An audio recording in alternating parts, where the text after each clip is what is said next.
This content does not take into account your investment needs or personal circumstances. It is not intended to be viewed as investment or financial advice. For more financial information, please visit milfordasset.com/getting advice.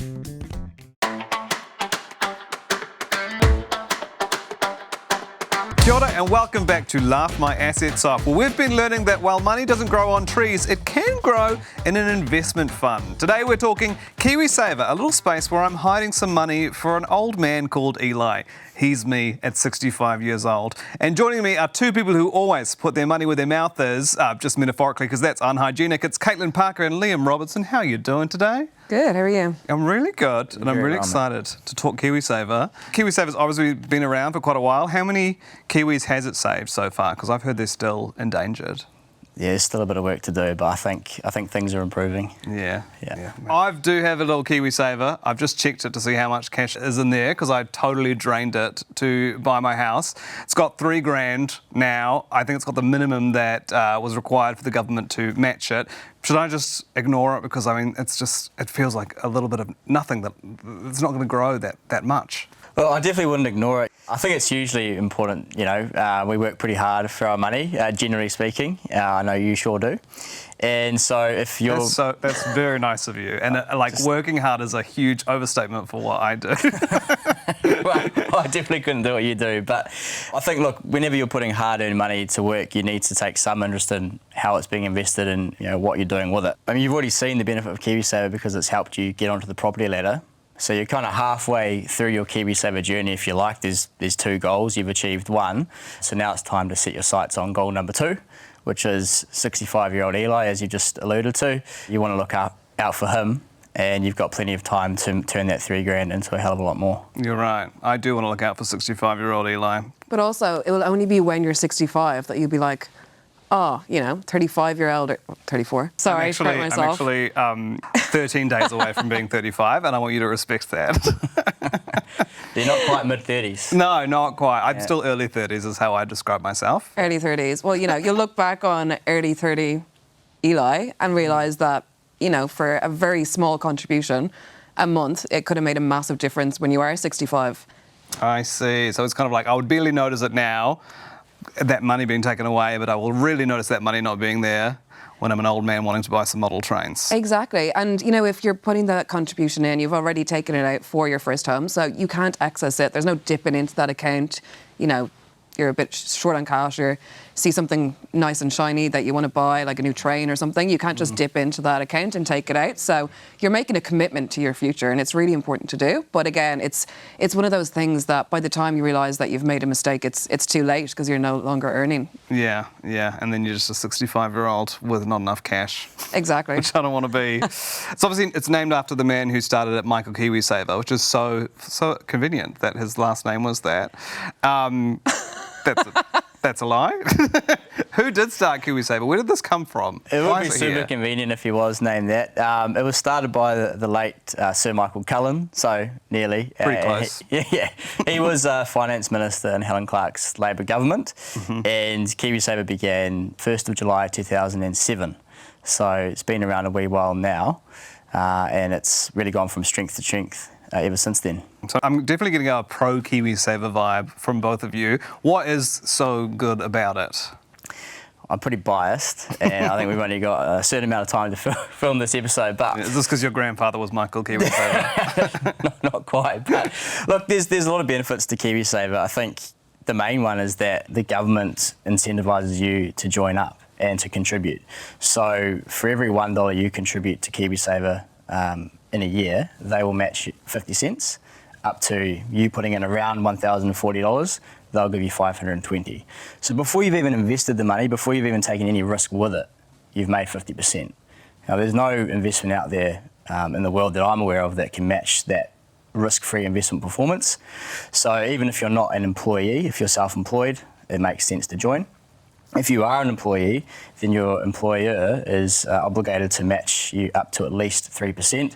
So it's like a 3% pay rise. So when you add that in, you're essentially doubling your money risk-free before someone like Caitlin gets hold of it in an investment fund and actually grows it for you. It's that employer contribution as well. So if you're not contributing, but your employer says, well, I'll give you 3% if you contribute 3%, you're saying no to free money, essentially. You know what I mean? Right. So it really just comes down to just investing in your future. You know, you're not going to notice it too much now, but you will massively notice it when you are of retirement age, and setting yourself up for the future when you don't have to work and you have this time on your hands and you can go and do all the things that you want. You need to have the means to be able to do it as well. So it sounded like KiwiSaver's got a lot of benefits, but there are still some people out there who aren't in KiwiSaver, who've not elected to join. Do you think everyone should be involved? Or are you worried that it's become too popular and millennials are going to reject it like they did with salted caramel? I don't think anyone's too cool for KiwiSaver. I probably actually sound quite lame saying that, but there it is, it's out there. Look, I think anyone that is eligible for KiwiSaver should be in it, particularly if you are aged 18 to 65, when you can qualify for those government contributions. To my earlier point, it's free money. It's a 50% return on investment before you even invest the money. I think the only sort of real reason you shouldn't be in it is if you can find a risk-free return greater than that somewhere else. And are there any? Well, if you find one, let me know. Okay. I'm in the wrong job. Yeah.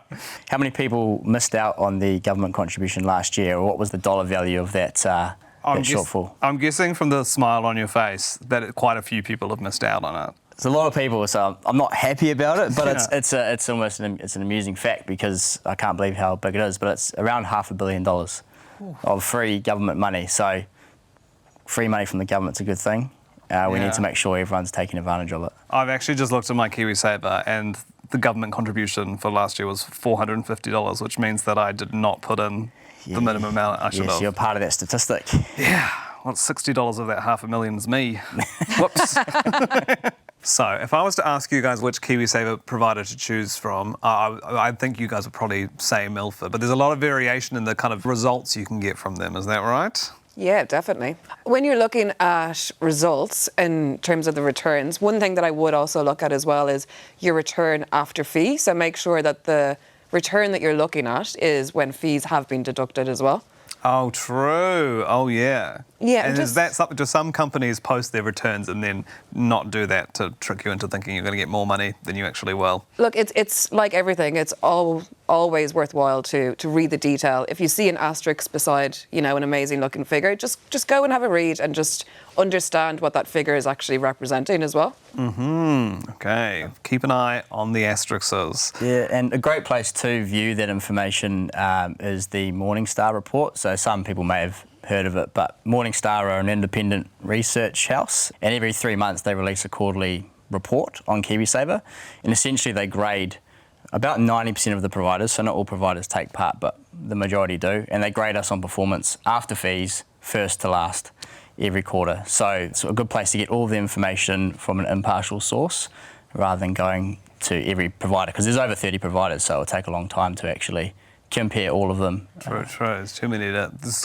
a lot of them out there, right? Hell of a lot. So for someone like me who's a bit basic, doesn't know much, I might think high fees bad, low fees good, but it's so much more complicated than that, right? Because often if you're paying more fees, you might be getting better results overall. Yeah, it's like with everything in life, you look at the cost of something and you need to weigh up the quality that you're getting or the service that you're getting from it. And that's the exact same when looking at someone to manage your investment. So just because there's a higher fee, you need to first of all look at the returns that they have delivered after fees, versus all competitors as well. And if they're delivering returns that are higher versus their peers who are cheaper fees, that's a good tick the box. But also, if you're paying a higher fee, it's likely that there's more resources and there's a lot more work happening with your investments behind the scenes because, their costs in terms of the amount of people they have managing your investment, the turnover, and what I mean by that is that active investing where they're buying and selling day in, day out based on the economic outlook. So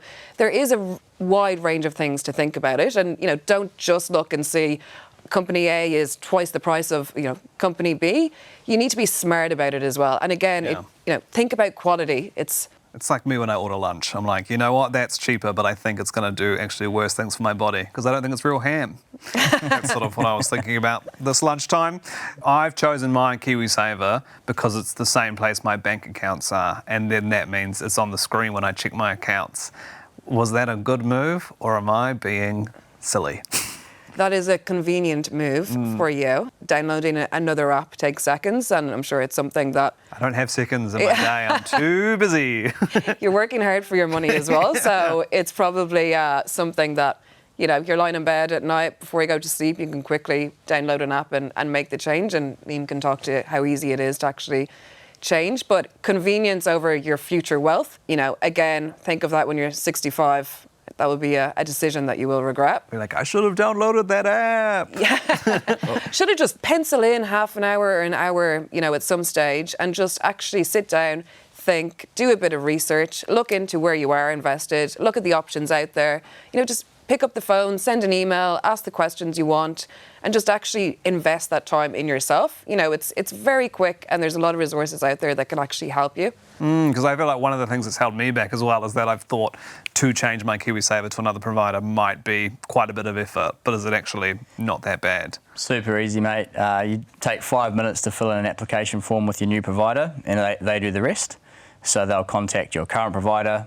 Your current provider has 10 days to make the change. All the money funnels through the IRD, so the IRD keep an eye on the transfer process. They make sure that your new account's been set up properly, and then you'll get an email from your new provider within that 10-day window telling you that the money has moved across. That's it.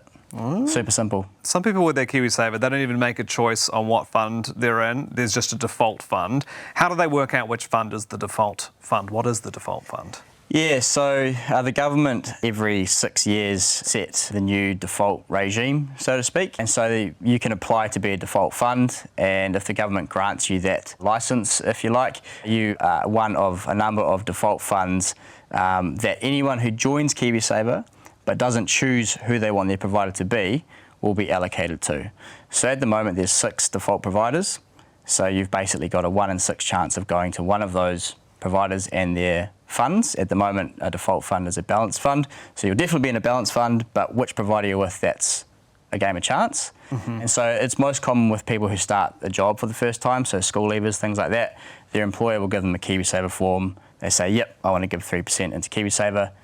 The rest is done for you automatically, and you're just allocated a random provider. Wow, so a lot of people out there probably are just in this provider that they were randomly allocated, they've never thought about it. Yeah, there's hundreds of thousands of people still in a default fund. But as I've just said, it takes 5 minutes to actually make an active choice and choose who you want your provider to be. And for the time poor, like yourself, I know you don't even have seconds in the day, the Sorted website is a really good place to start because they've got a tool that can help you pick a provider. So it'll ask you a series of questions and they'll recommend a provider and a fund for you. Nice. So when you look at your KiwiSaver, you've got like conservative, balanced and growth funds usually. Is the growth fund at my KiwiSaver provider going to be the same as the growth fund at Milford? Look, in terms of the mix of assets, it will be pretty similar. In terms of growth, you can take the most amount of risk. You've a high tolerance to risk as well. So there would be a higher allocation to shares, particularly, you know, growthier, more risky companies versus your defensive companies that, you know, pay a dividend and kind of just truck on. So obviously there's risk with using something like a growth fund, but is it true that growth funds have outperformed more than balanced funds in previous years? Yeah, look, if you look over the long term, and if we're talking about growth funds, we should be talking about the long term at the same time, so it's appropriate. If you look at the average growth fund in New Zealand over the last 10 years, it's returned about 8% per annum, which is greater than what the average balance fund has done. However, that's not a straight line. You know, it's not 8% every year. It could be on average, you know, the first year up 12, the next year down 4, the next year after that up 6. I'm making the numbers up. But returns, when you look at them over the long term, they're not a straight line, and so you do need to bear that in mind when you make the decision to invest in a particular fund. You're not just going to get a regular return like you might in a bank savings account, something like that. Okay, so when I'm choosing a KiwiSaver provider, what questions should I be asking? And should I have asked that question 3 episodes ago? Or am I asking good questions already? Can you tell me that I'm doing a good job because I'm a comedian and I need constant validation? No, you're doing a great job. Thank you. There was a big pause there, actually. Look, I didn't want to answer straight away because you might think I haven't thought the answer through. Well, it was quite a few seconds. I could have downloaded an app in the time you took. There's a few you can ask. I think what have your returns been? Past returns aren't an indication of future returns, but a track record can give you some comfort that, you know, the provider you're speaking with has a good track record and knows what they're doing. Ask them what their fees are and what their value for money is. Fees are, of course, important, but if you strip away fees from performance, that's where you get the value. What service do you provide? Do you provide advice? Do you have digital tools? Do you have an app? You like apps? I love apps. That's why the banks keep you. And as Caitlin said before, the size of the investment team is quite important, isn't it? Definitely. Look, if your investments are all over the world, it's a big job to manage those, monitor them, you know, be ready to trade, i.e. to buy or to sell when the opportunity comes up. So you want to know how many people, what's the bandwidth in terms of the investment team to be able to manage your money well. You want one direction on it, not just Harry Styles. Exactly. Yeah. Exactly. And Westlife too, I reckon. You get them all in there. Westlife, Yeah. wow, throwback. Oh, Boyzone. Get them all. Yeah. I want 5 boy bands covering my investments. Of high quality. Yeah. Backstreet Boys are not allowed. No. And NSYNC as well now. Oh, Yeah. wow. Hurtful. Hopefully they're not watching. Now, during the old pandemic, my KiwiSaver funds went down a bit, and I heard a lot of people during the pandemic, they kind of moved their funds into the conservative funds. Why did they do that, and how did it go?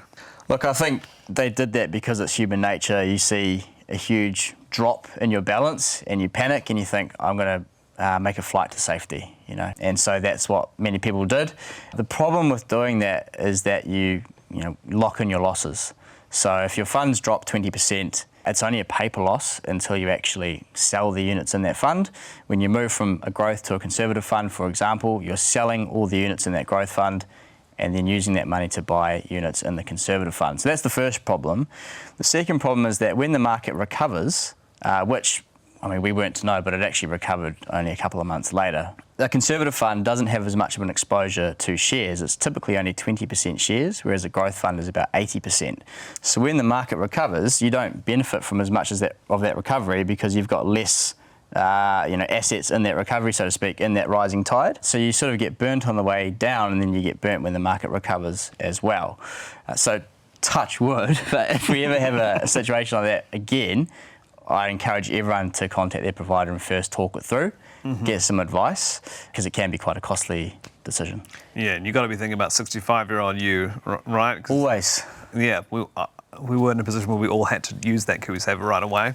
So it sounds like what I need to do is keep thinking about 65-year-old Eli, which I do already because I didn't moisturise enough when I was younger.